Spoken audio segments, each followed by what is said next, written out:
नमस्कार दोस्तों। आज की कहानी है कुदरत का न्याय। जब माता पिता ने बेटे से छुपकर दादा दादी को वृद्ध आश्रम छोड़ दिया और जब बेटे को पता चला तो उसने आखिर में ऐसा क्या किया, तो आइए जानते हैं। सुनो जी, 21 मिठाई के डिब्बे मंगवा लो। अपनी सहेलियों और आसपास के घरों में तो मिठाई बंटवानी है। आखिर मेरे इकलौते बेटे की सगाई हुई है और खुशियाँ तो जितनी बांटो उतना कम है। मैं आज बहुत ही खुश हूँ। विश्वास नहीं हो रहा कि मेरे बेटे कबीर की सगाई हो गई है। मालती जी चहकते हुए बोली, अब तो यकीन कर लो। ये देखो, अपनी होने वाली बहू रिया कितनी सुंदर है। दोनों की जोड़ी बहुत अच्छी रहेगी और कल तो मज़ा ही आ गया। बहू के घर वालों ने कितना अच्छा स्वागत किया था। अजी मज़ा तो आ गया। कल वाकई हमारा बेटा बहुत खुशनसीब है और कितना कुछ दिया है। हमारे कबीर के तो नसीब खुल गए। वो भी इकलौती बेटी है और हमारा कबीर भी इकलौता बेटा है। दोनों घरों की जायदाद पर दोनों का पूरा हक रहेगा। सच में कबीर के तो भाग्य ही खुल गए। पत्नी के साथ बहुत सी लक्ष्मी भी मिल रही है। और कैलाश बाबू हंसने लगे। तभी कबीर अंदर आता दिखाई देता है। दोनों उससे कुछ कहना चाहते थे, पर कबीर शायद रिया से फ़ोन पर बात कर रहा था, तो चुपचाप अपने कमरे में चला गया। लो जी, बेटा तो अभी से बदल गया, बहू के वश में हो गया। मालती जी ये कहकर जोर से हंसने लगी। तुम भी ना, नई नई सगाई हुई है, आजकल खूब बच्चे सारी बातें करते हैं। फिर ये हमारा ज़माना तो नहीं रहा कि माँ बाप ने जहाँ कह दिया वहीं हाँ भर दी। फिर तो शादी के बाद ही मुंह दिखाई होती थी। आजकल की तरह नहीं कि रोज़ मिलते हैं और फ़ोन पर बात कर ली। ये सब हमारे ज़माने में कहाँ था। कैलाश बाबू ने ठहाका लगाया तो मालती जी भी हंसने लगी थी। आज दोनों पति पत्नी बहुत खुश थे। बेटे की सगाई की खुशी में उन्हें पल पल उत्साह और खुशी महसूस हो रही थी। तभी घंटी बजती है। अरे, मिठाई आई होगी। खुद से ही बात करते हुए मालती जी ने दरवाज़ा खोला तो देखा कि मिठाई वाला मिठाई ले आया था और पैसे दे दिए। आंटी जी ये लो चेंज। मिठाई लाने वाला लड़का पैसे देते हुए बोला। मालती जी ने उसे देखा और बोली, तू रख ले। मेरे बेटे की सगाई की खुशी में तू भी अपना मुंह मीठा कर लेना। वो लड़का मुस्कुराया। उसने भी बधाई दी और चल दिया। वाकई एक माँ की खुशी का अंदाज़ा नहीं लगाया जा सकता है। बेटे की सगाई का ये आलम था तो शादी के दिन क्या होता है, ये तो सोचने वाली बात ही नहीं थी। ये सब मालती जी को देखकर ही लग सकता है। मालती जी ने अपने नौकर रामू को आवाज़ दी और सभी मिठाई के डिब्बे बंटवाने का निर्देश दिया। एक दिन सुबह कबीर कहता है, मम्मी, रिया घर आना चाहती है।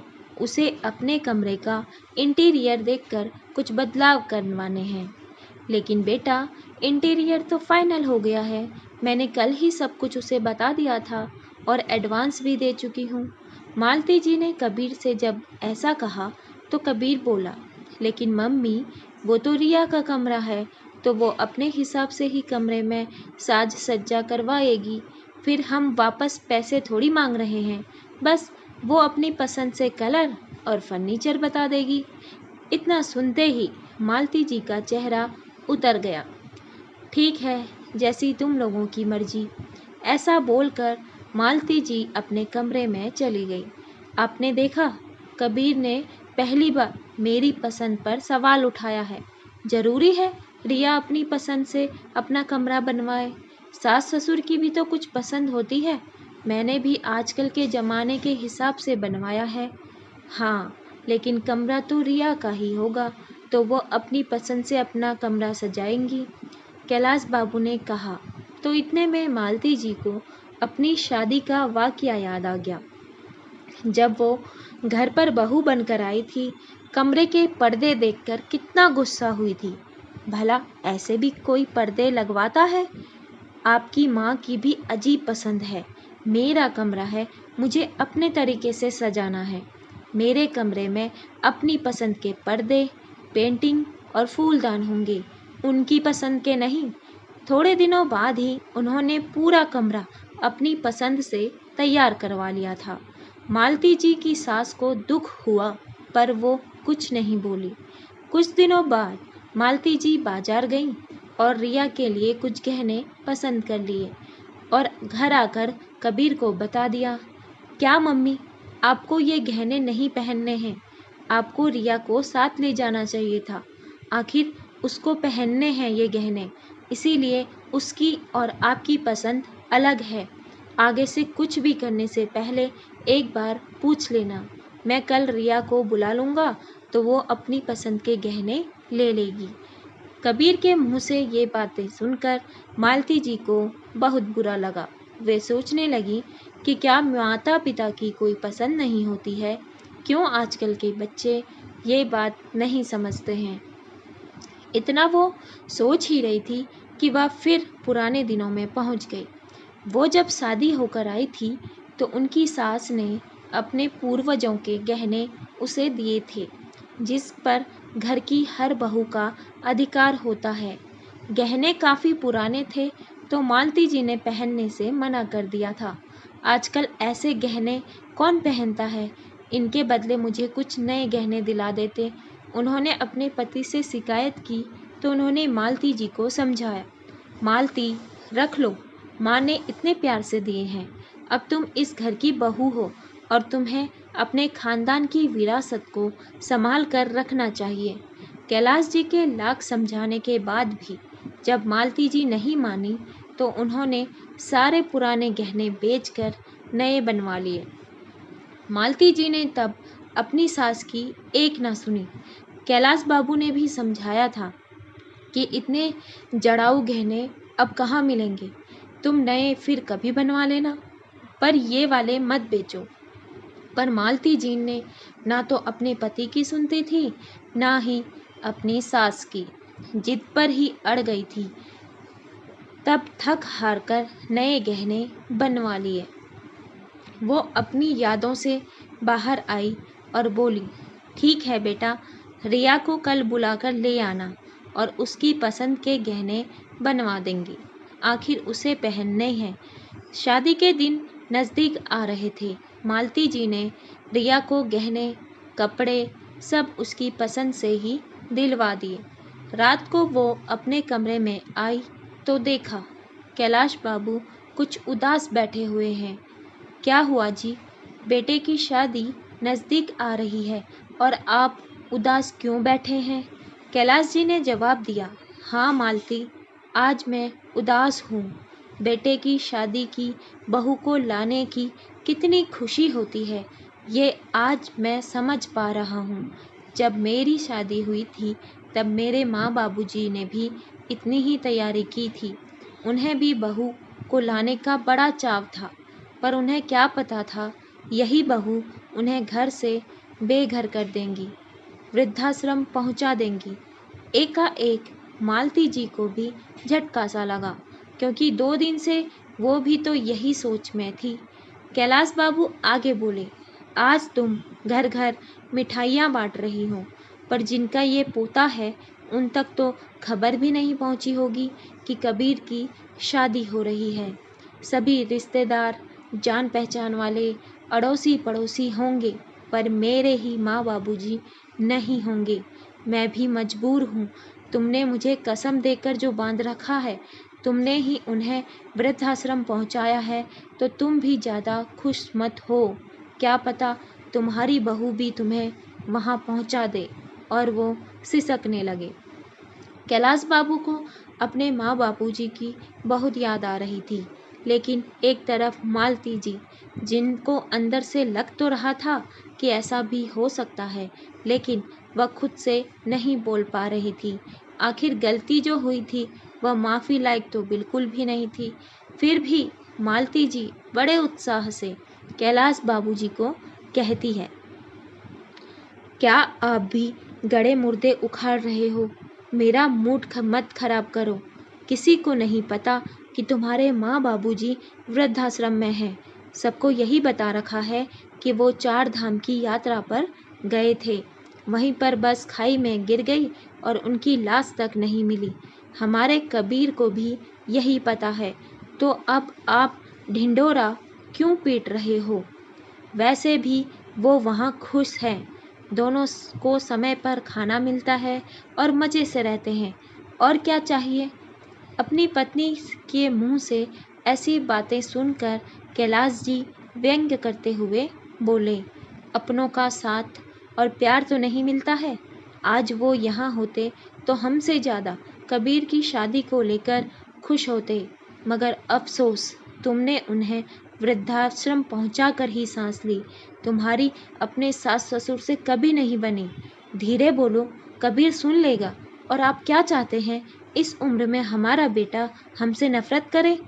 ऐसा बिल्कुल भी नहीं होगा, इसीलिए अपना मुंह बंद कर लीजिए। लेकिन आज कैलाश बाबू चुप होने का नाम ही नहीं ले रहे थे। तभी मालती जी कमरे का दरवाज़ा बंद करने के लिए गई तो देखा कबीर वहाँ पर खड़ा था। उसने सब सुन लिया। उसे देखकर मालती जी के होश उड़ गए। वो नहीं चाहती थी कि कबीर को कुछ भी पता चले, क्योंकि कबीर अपने दादाजी और दादी जी से बहुत प्यार करता था। कबीर, तू उनका मुंह खुला रह गया। वो अपने बेटे से नजरें नहीं मिला पा रही थी। कबीर की आंखों में आंसू झरझर बह रहे थे। उसे यकीन नहीं हो रहा था कि उसके माता पिता आज तक उसे अंधेरे में रखे हुए थे।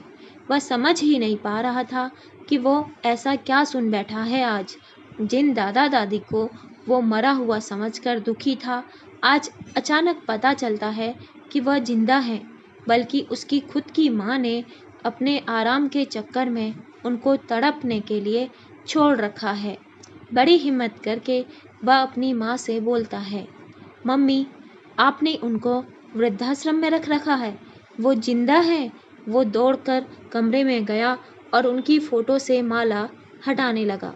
मेरे दादाजी दादी जी जिंदा हैं, इतनी बड़ी बात मुझसे छुपाई गई। आपने ऐसा क्यों किया?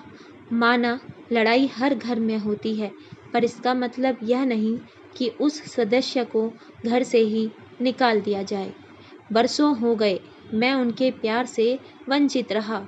आज मैं भी ये फैसला करता हूँ कि मैं भी शादी के बाद रिया को लेकर अलग घर में रह लूँगा।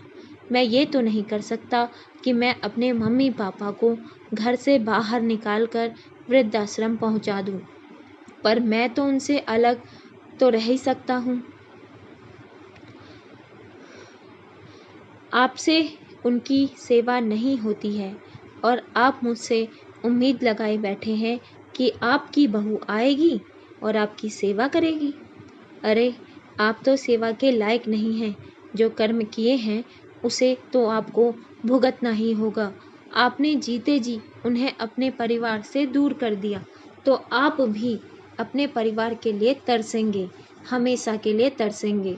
अपने बेटे कबीर की बात सुनकर मालती जी को बहुत ग्लानि और अफसोस हुआ कि क्यों उसने अपने बूढ़े सास ससुर को वृद्धाश्रम भेज दिया। बात कुछ ज़्यादा बड़ी भी नहीं थी। जब मालती जी शादी होकर आई थी तो उनकी सास ने उन्हें बड़े प्यार से रखा था, पर वो उसे घर गृहस्थी के गुण भी सिखाती थी, जिससे मालती जी भड़क जाती थी। उनको लगता था कि वो जो भी कर रही हैं एकदम से सही कर रही हैं। उनकी सास उन्हें बीच बीच में टोकती थी तो उसे अच्छा नहीं लगता था, वो गुस्सा हो जाया करती थी। ऐसे ही दिन निकल रहे थे। इसी दौरान कबीर का जन्म हुआ तो घर खुशियों से भर गया। सभी मिलकर कबीर की परवरिश करने लगे। कबीर अब बड़ा हो रहा था तो उसे दादाजी और दादी जी का साथ पसंद आता था। वो उसे सुलाते वक्त पर कहानियाँ भी सुनाया करती थी और दादाजी उसके साथ खेला करते थे। कबीर अपने मम्मी पापा के पास कम और उनके पास ज़्यादा रहता था। ये बात मालती जी को बिल्कुल पसंद नहीं थी। कैलाश बाबू अपने ऑफिस के काम में व्यस्त रहते थे तो मालती जी अपनी किटी पार्टी और घूमने फिरने में व्यस्त रहती थी। एक दिन पता चला कि कबीर की दादी की खांसी खत्म ही नहीं हो रही थी, तो उन्होंने डॉक्टर को दिखाया। डॉक्टर ने बताया कि इन्हें टीबी है। हालांकि ये बीमारी लाइलाज नहीं है, पर इसके लिए दवाइयाँ लेनी होंगी, तब ये ठीक हो जाएंगी। ये सुनकर मालती जी ने सोचा, कहीं ये बीमारी कबीर को न लग जाए, क्योंकि कबीर दिन भर उन्हीं के पास रहता है। तो उन्होंने कैलाश बाबू से बात की और उन दोनों को वृद्धाश्रम पहुंचा दिया। कबीर ने पूछा तो बोले, बस खाई में गिर गई थी और तेरे दादाजी और दादी जी उसमें खत्म हो गए। ये सच उन्होंने सालों तक छुपा कर रखा, पर आज ये राज खुल ही गया। मम्मी, आप ऐसा कैसे कर सकती हैं? अभी मुझे कोई भी बीमारी हो जाएगी तो आप मुझे अनाथालय में छोड़ आएंगी, या आपको कोई बीमारी हो जाएगी तो फिर मैं भी आपको वृद्धाश्रम छोड़ आऊँगा। घर पर अलग कमरे में रख कर भी तो उनका इलाज किया जा सकता था। वो दोनों इस घर के बुजुर्ग हैं, इस परिवार का हिस्सा है। आप उन्हें कैसे छोड़ सकते हैं? परिवार में किसी को कुछ हो जाए तो उनका इलाज किया जाता है, ना कि उन्हें घर से बाहर कर दिया जाता है। मैं दादी जी और दादाजी के आशीर्वाद के बिना शादी नहीं करूँगा। आप समाज को क्या जवाब देंगे, वो आप सोचकर रख लीजिए। आपको उन्हें हमेशा के लिए फिर से घर लाना होगा। मैं शादी तभी करूँगा। कबीर ने भी जिद पकड़ ली। अपने बेटे की जिद से मजबूर होकर वो कबीर के साथ दूसरे शहर में स्थित वृद्धाश्रम पहुँचे और वहाँ उनके बारे में मालूम किया तो पता चला कि कबीर की दादी जी तो कुछ सालों पहले ही मृत्यु हो चुकी है। वो अपने बेटे और पोते के बिना ज़्यादा जिंदा नहीं रह पाई थी। उन्हें पल पल याद करती रहती थी। और कबीर के दादाजी ने भी अभी महीने भर पहले ही दम तोड़ दिया। जिस दिन कबीर की सगाई हो रही थी, उसी दिन उसके दादाजी भी ये दुनिया छोड़ गए थे। ये बात सुनते ही कैलाश बाबू और कबीर दोनों दुखी हो गए। दोनों को अपने बाबूजी और दादाजी को खोने का बहुत अफसोस हुआ। आपने एक बार उन्हें छोड़ दिया तो कभी दोबारा मुड़कर नहीं देखा, ना ही कभी फ़ोन किया, और अपना नंबर भी गलत देकर आए ताकि वो आपसे संपर्क न कर सके। आप दोनों ऐसा कैसे कर सकते हैं, बताइए? कबीर को बहुत धक्का सा लगा। उसे अंदर ही अंदर घुटन सी होने लगी। साथ ही अपने माता पिता पर उसे गुस्सा भी आ रहा था। मम्मी पापा वो कितना तड़पे होंगे, कितना तरसे होंगे। मैं आप दोनों को कभी माफ़ नहीं करूँगा। मैं रिया से शादी करने के बाद दूसरे शहर में तबादला ले लूँगा। मैं आप लोगों के साथ नहीं रहना चाहता हूँ। जिस तरह आपने मेरे दादाजी और दादी जी को तरसाया तड़पाया था, उसी तरह आप भी मेरे बिना रहने की अब आदत डाल लीजिए। पापा, आज आपको खुद समझ आ गई होगी कि मम्मी तो चलो एक बहू थी, लेकिन आप तो उनके सगे बेटे थे। न जाने कितनी परेशानियों से आपको इस मुकाम पर खड़ा किया होगा। क्या उन्हें कभी दिक्कत नहीं हुई होगी? फिर आपने कुछ क्यों नहीं किया? क्यों एक कसम की खातिर आपने इतनी बड़ी गलती की थी? बेटे की बात सुनकर कैलाश बाबू अवाक रह गए। उनको आज एहसास हुआ कि काश उस समय अपनी पत्नी की ना सुनकर अपने माँ बाबूजी को रोक लिया होता। लेकिन अब क्या कर सकते थे?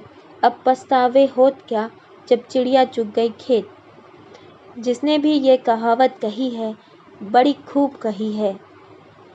आज मालती जी को बहुत अफसोस हो रहा था कि उसने अपने सास ससुर को वृद्धाश्रम क्यों पहुंचा दिया। उसने अपने भविष्य के बारे में जरा भी नहीं सोचा कि उसके बुरे कर्म किए हैं तो वो खुशियों की उम्मीद कैसे कर सकती हैं। काश उसने ऐसा नहीं किया होता। काश उसने तब अपने बूढ़े और लाचार सास ससुर की सेवा की होती तो आज भी वो खुश रहती। अब तक जिंदगी में पछताने के अलावा कुछ भी नहीं रह गया। और अंत में कबीर ने जैसा कहा था वैसा ही किया। वो शादी के बाद रिया को लेकर दूसरे शहर चला गया। आज मालती जी और कैलाश बाबू वहीं खड़े थे जहाँ पर उन्होंने अपने माता पिता को छोड़ा था। दोस्तों, बुरे कर्म करते वक्त अपने भविष्य के बारे में भी सोच लेना चाहिए, क्योंकि हम जो भी करते हैं वो पलट कर वापस ज़रूर आता है और हमें उसकी सज़ा भुगतनी पड़ती है। ध्यान रखें। आपको कहानी कैसी लगी, आप मुझे कमेंट करके बताएं और साथ ही साथ मेरे चैनल को सब्सक्राइब करना ना भूलें। ऐसी कहानियों के लिए चैनल में बने रहिए। आपको टाइम टू टाइम नई नई कहानियाँ मिलती रहेंगी। धन्यवाद।